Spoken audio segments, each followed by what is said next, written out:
Welcome to Walking the Earth, India. Today we are at Akbar's Mausoleum in Sikandra, Uttar Pradesh, not far from Agra, where the Taj Mahal is located. So Akbar the Great, he lived from the late 1500s until the 1600s. He consolidated a huge empire that stretched from Kabul out to Assam and down to Gujarat and further over toward Orissa in the Bengal region. Akbar was part of the Timurid dynasty, or the Timurid Mughal dynasty that derived from Babur and going back to Timur and Genghis Khan. Akbar is called the Great. He was known for his philosophical tendencies. He was supposedly unable to read and write, and some have suggested it was due to dyslexia. But even though he wasn't able to read and write, he was a profound thinker. He was a great warrior. He was very interested in the arts, which is typical of the Timurids and the Mughals, from my understanding. And we've got this beautiful parkland. This is where he is buried. His mausoleum, the entryway is quite stunning, but then and very Persianate inside. But the tomb itself is quite simple. It has great acoustics in there, and it's a marble cenotaph, I believe is what you call it. Like, so it's overlaid over his tomb, and his tomb is a number of feet down below. It's not lit very well. But this is the most stunning feature to me. The entryway on the other side is nice as well. It's interesting that it's an A for Akbar. I don't think it has anything to do with the letter A, but it is a letter A and it's beautiful. This is a stunning, stunning building. Red sandstone with a number of different types of stones, semi-precious stones inlaid, looks like. On the other side, it's got calligraphy from the Quran, and it's lovely. Kind of has some features that remind me a little bit of Humayun's tomb, like around the edges near the roof. Yes, it's very, very nice. Like, some of the features remind me of things that you might see in Morocco from the Berber peoples. Northwest Africa, maybe in Al-Andalus. Then very strong minarets. I like the base of the minaret, so the lower parts. Very nice to me, and I love these designs. Very beautiful. So you have a stunning entryway to the tomb complex and exit. Very, very nice use of colors and geometric shapes, arabesque floral designs. Very lovely. So Akbar, he was very interested in learning about religion, and it looks like he was really working to find ways to harmonize Muslim and Hindu India. Making alliances, marriage alliances. Just for instance, his main queen was a Hindu Rajput, a worshiper. She was a Vaishnavite, a worshiper of Krishna. From Amber Fort area, she was a princess from there.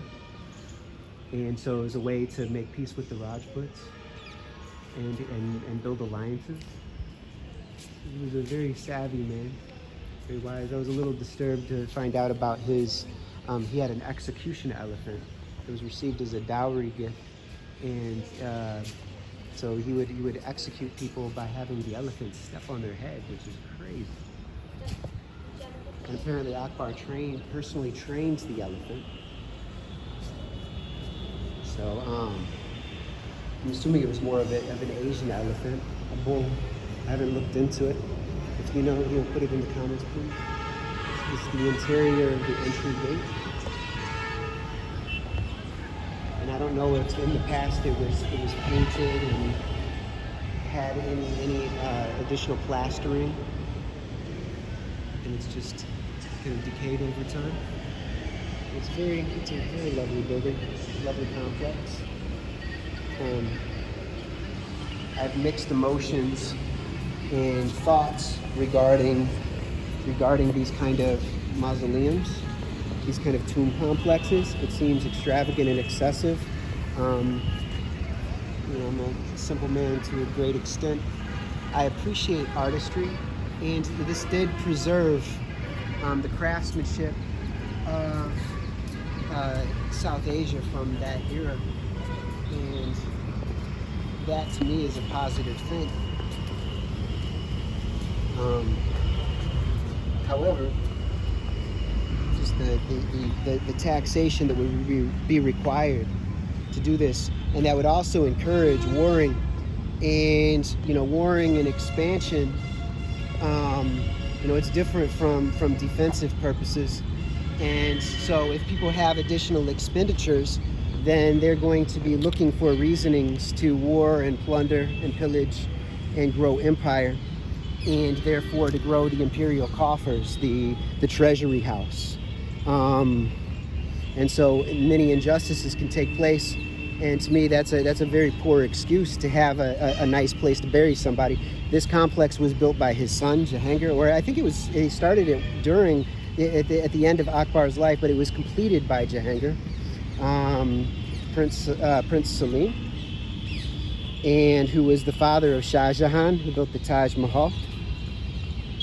This is a beautiful place. I heard that there are deer that live here. We saw peacocks and beautiful green parakeets, a number of these really pretty white water birds. It's lots of flowering trees through here. Some are massive. It's a very nice park area.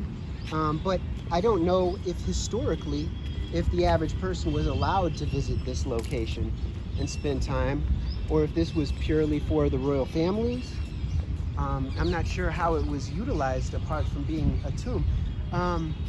It did look like there was a masjid, but we missed it because we've got a limited amount of time. It would have been nice to go and pray there if he was available, and see the design of it. There are all kinds of Rama squirrels here. They're having a good time. Beautiful little creatures. So we're gonna go over here. There's this other building called the Taj Mahal. I'm not sure what it is, but it doesn't look like it's open.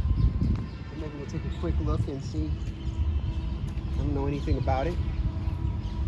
So we're just a few kilometers outside of Agra, and so we've been learning more about the Mughals and their dynasty, and it's very impressive.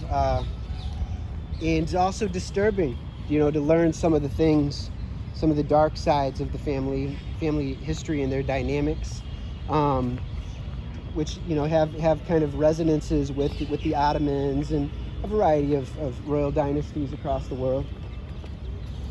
So it's good to learn about it, to consider these things and their problems, but also their beauties and excellences. It's complex. I'm not typically interested. I'm interested in learning about the histories of royals and everything, but it seems like much more damage has been done than good. So I don't know. It's complex. I've mixed feelings and emotions. Like I said, this is very lovely. Wow. Look at that, the sophistication of it. Very beautiful. Don't see any signage. Well, maybe we passed it by. Oh, here's a little. No, that's just talking about it being a protected monument. Wow, very pretty.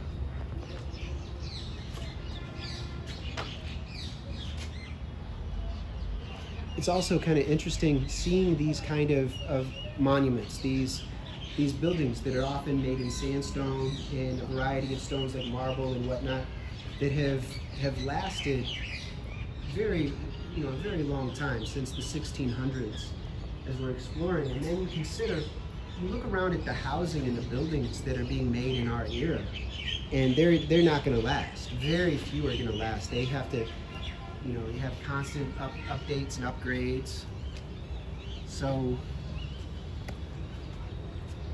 there are beautiful monuments from the 20th century, but I wonder how many of them will last this long and this well. Although a lot of the monuments we've gone to, like the Taj, clearly they've had to do some renovation work in the 1800s and 1900s.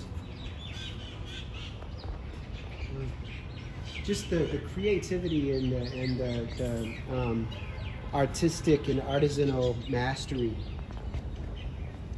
that you see here from, it looks like largely South Asian peoples, from a variety of religions that would have participated in these building projects. I mean, this really is a testament to the excellence of our ancestors around the world to have such monuments. So that's something I appreciate and want to know more about. But like I said, it's complex. What do you think? Am I reading too much into it? Making too much of it? Just trying to think it through. Considering that's one of the beauties of traveling, is we get to think about things we wouldn't normally be in our daily thought as we're busy with work and family and just daily life. But we get to go on the road and you start seeing things and then think about things from a different angle. You know. Yeah, my perspective, you know, it's like, you know, I value things like freedom and privacy and mutual consultation and collaboration. You know, and that's part of my context. Security.